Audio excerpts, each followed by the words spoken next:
Nhiệm vụ thất bại. Tặng một phiếu trải nghiệm thiên lôi. Một tia sét vừa mới đánh thẳng xuống. Gương mặt Tống Miếu đen thui như nhọ nồi, ngồi bệt dưới đất, miệng còn đang bốc khói trắng. Là trời định cho tôi nếm mùi ngũ lôi đánh xuống đâu à? Ngay lúc này, giọng của hệ thống lại vang lên. Nhiệm vụ hiện tại, lấy được ngày tháng năm sinh của Tống Đình Xuyên.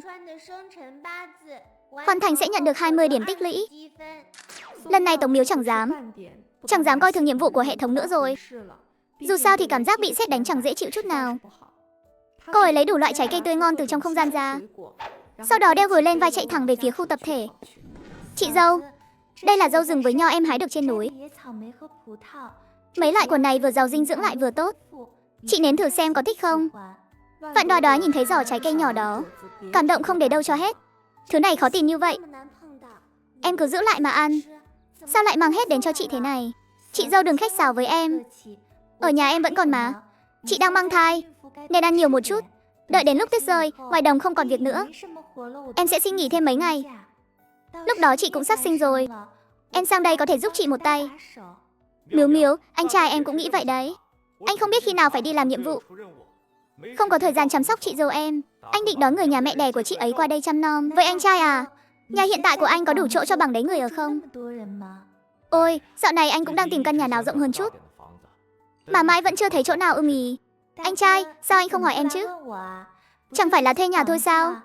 Mấy hôm trước em vừa giúp bà thím hàng xóm thuê được một căn nhà rộng 100 mét vuông đấy. Anh thuê ở đâu thế? Thuê nhà thì cứ phải lên 58 đồng thành. Vừa đỡ lo lại vừa tiết kiệm. Đang có lễ hội săn nhà đầu năm, nhà xịn giá hời, ai nhanh tay thì được, thêm cơ hội được giảm ngay 1.000 tệ. Nghe có vẻ hay đó, để tôi đi xem thử. Hơn nữa còn có căn hộ tuyển chọn, thuê nguyên căn hay ở ghép, phòng chính chủ đều có đủ cả. Thuê nhà hay đăng tin cho thuê? Tôi đề cử 58 đồng thành. Thế thì giúp tôi được việc lớn rồi. Nói xong Tống Miếu kéo Tạ Phi Phàm vào phòng. Đúng rồi anh cả, anh có biết sinh thần bát tự của ba mình không? Miếu Miếu, em cần bát tự để làm gì? Chẳng lẽ em có tin tức gì sao? Em muốn thử bằng cách khác, biết đâu lại tìm được người. Tạ Phi Phàm im lặng một hồi lâu. Anh ấy cẩn thận hồi tưởng lại, rồi nói ra ngày tháng năm sinh của ba Tống.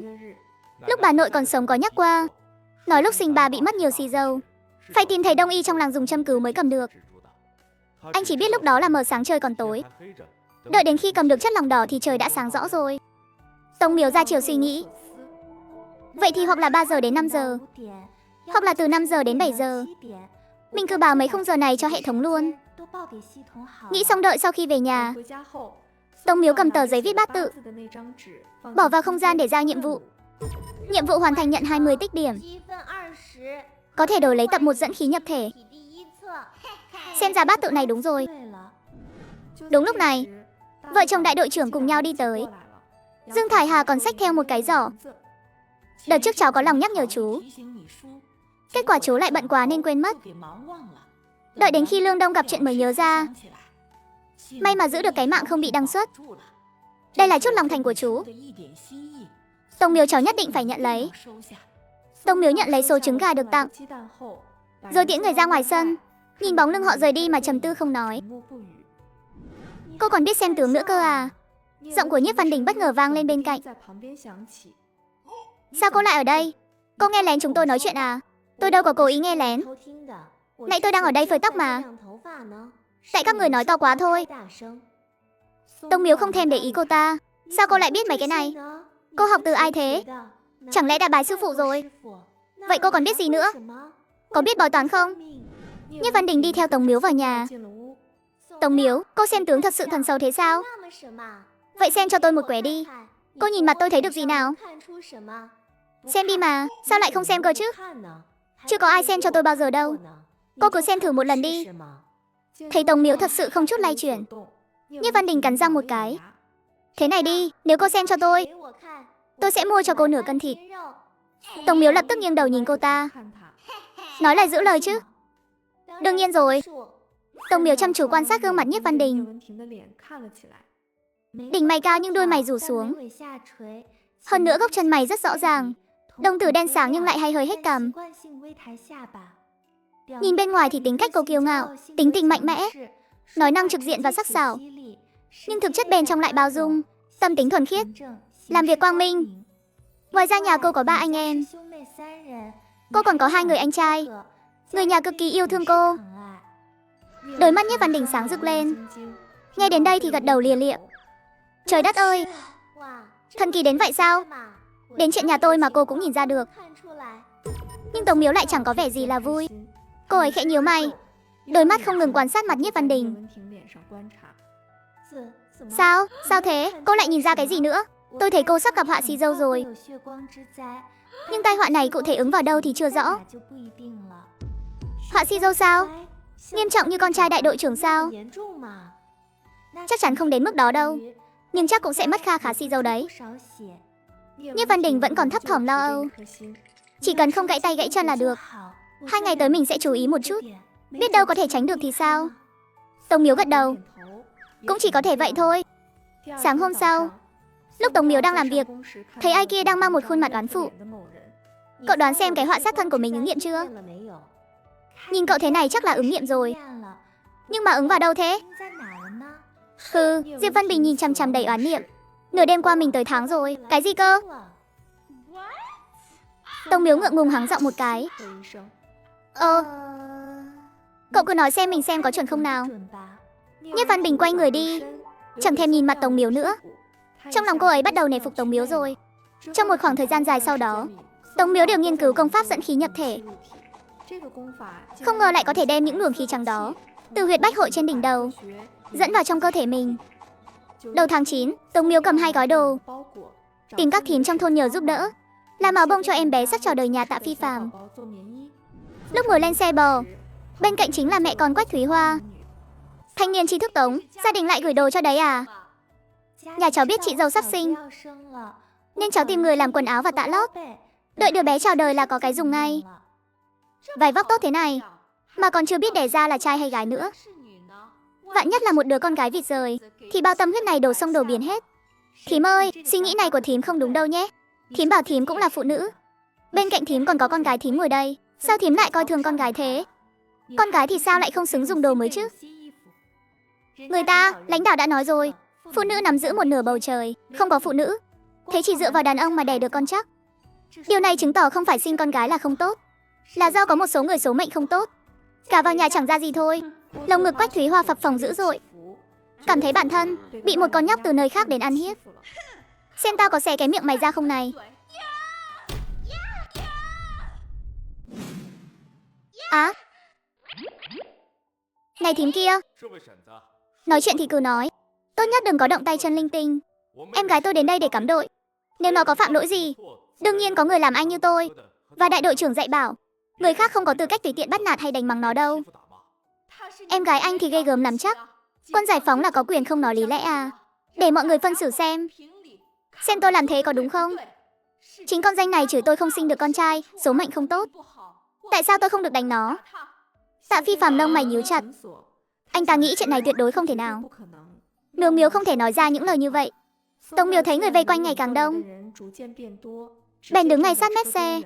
Đến đây nào mọi người, mau lại phân xử giúp tôi. Vị đồng chí quân giải phóng này là anh trai tôi. Vợ anh ấy chỉ còn 2 tháng nữa là sinh rồi. Vị thím này ở đại đội chúng ta lại nói cái gì mà còn chưa biết là mang thai con gái hay con trai. Nếu sinh con gái thì căn bản không xứng được quan tâm. Tôi không lọt tai nên mới cãi nhau với thím ấy. Cháu gái tôi sao lại không xứng được quan tâm chứ? Bị mắng trúng tim đen, mặt Quách Thúy Hoa thoáng hiện vẻ chột dạ, nhưng vẫn cố cãi. Mày nói bậy bạ gì đó? Lời tôi nói làm gì có trọng lượng thế? Bà cũng biết lời bà nói không có trọng lượng à? Không có trọng lượng thì ngậm miệng lại.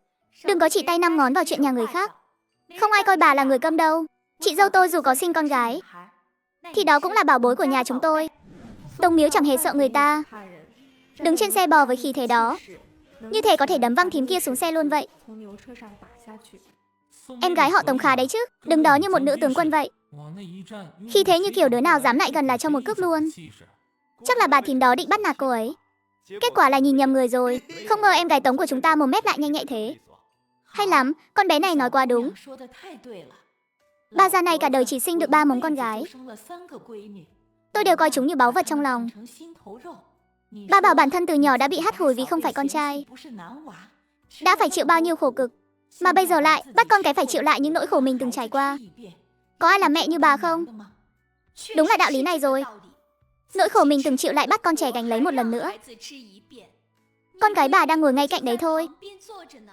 Nó nghe thấy chắc đau lòng lắm. Quách Thúy Hoa đã thắng Lý Tiểu Quyên một vố. Chẳng biết giúp tao gì cả, nôi mày có tích sự gì. Mẹ, mau đi thôi. Đừng ở đây làm trò cười cho thiên hạ nữa. Lý Tiểu Quyên cứ thế bị kéo lôi đi về phía trước. Lúc trời sập tối, Dương Thái Hà dẫn Tống Miếu đến nhà Triệu Đức Phúc để may đồ. Kết quả là hai người vừa rẽ qua ngõ thì nghe thấy tiếng trẻ con khóc xé lòng. Thằng út nhà Lai Đệ này cũng không biết bị làm sao nữa, cứ hễ trời tối là lại quấy khóc. Chị nghe xem, giờ khóc đến khàn cả giọng rồi. Thật khiến người ta xót xa. Có phải trong người không khỏe không? Chưa đi trạm xá khám à? Khám chưa ư? Sao mà chưa khám được chứ? Đi trạm xá bao nhiêu chuyến rồi, nhưng chẳng kiểm tra ra bệnh gì. Chẳng biết có phải do tay nghề bác sĩ kém không? Đột nhiên tiếng hệ thống reo lên vui vẻ. Nhiệm vụ hoàn thành, nhận 20 điểm. Kích hoạt nhận một lá bùa ngẫu nhiên. Bùa chữa trẻ nhỏ khóc đêm không dứt. Sau khi Tống Miếu nhấn nhận, một luồng kim quang lóe lên. Trong đầu cô đã có cách vẽ loại bùa này. Cổng sân vẫn đang mở. Dương Thái Hà trực tiếp dẫn Tống Miếu đi vào. Chị dâu Thái Hà đến rồi à? Mau vào trong ngồi đi. Kim Bảo hôm nay quấy quá. Tôi nghe hàng ngày mà thấy đau hết cả tai. Chị đừng chê ồn nhé. Em gái Vương, em có tìm thấy xem thử chưa? Sao mà chưa tìm chứ? Nhưng những năm qua mấy người có bản lĩnh đều bị lật đổ cả rồi. Chẳng ai dám đứng ra xem giúp. Tôi đã cầu xin rất lâu. Người ở làng bên ngoại tôi mới lén xem hộ một chút. Thế họ nói sao? Nói là đứa trẻ này bát tự nhẹ, dễ nhìn thấy những thứ không sạch sẽ, bị dọa rồi nên có vẽ cho một lá bùa, đốt thành cho rồi uống. Vậy không hiệu nghiệm sao? Uống xong thì có tác dụng, nhưng 2 ngày sau lại bắt đầu khóc. Hôm nay tôi lại đi tiếp. Người ta nói gì cũng không chịu xem nữa. Tôi cầu xin thế nào cũng vô ích. Cả hai cùng thở dài. Chuyện này là sao chứ? Mặc dù Dương Thải Hà và Hoàng Lai Đệ đã hạ thấp giọng để nói chuyện, nhưng Tống Miếu vẫn nghe được rất rõ ràng. Nghe nói là vì dễ nhìn thấy thứ không sạch sẽ. Cô đứng dậy đi đến bên cạnh Dương Thải Hà, chăm chú nhìn vào mặt Kim Bảo, tập trung quan sát kỹ một lúc. Một luồng khí đen nhạt lượn lờ quanh Kim Bảo. Luồng khí trắng gần đó không thể vượt qua được khí đen. Tình hình của đứa trẻ này đúng là hơi tệ. Tống Miếu suy nghĩ một chút, đưa ngón tay từ từ lại gần, thử dẫn dắt khí trắng xuyên qua khí đen, đến bên cạnh Kim Bảo. Lại đưa tay vuốt nhẹ ấn đường của Kim Bảo, ấn luồng khí trắng cực nhỏ đó vào trong cơ thể Kim Bảo. Cô vừa mới làm xong động tác đó, tiếng khóc đinh tai nhức óc vậy mà dần nhỏ lại. Hoàng Lai Đệ và Dương Thải Hà nhìn nhau, đều thấy được từ trong mắt đối phương sự kinh ngạc dành cho Tống Miếu. Cô làm thế nào vậy? Tống Miếu không trả lời, mà đưa tay về phía Kim Bảo. Chị bé nào? Kim Bảo trong lòng mẹ vậy mà chủ động giang tay ra, ngả người về phía Tống Miếu.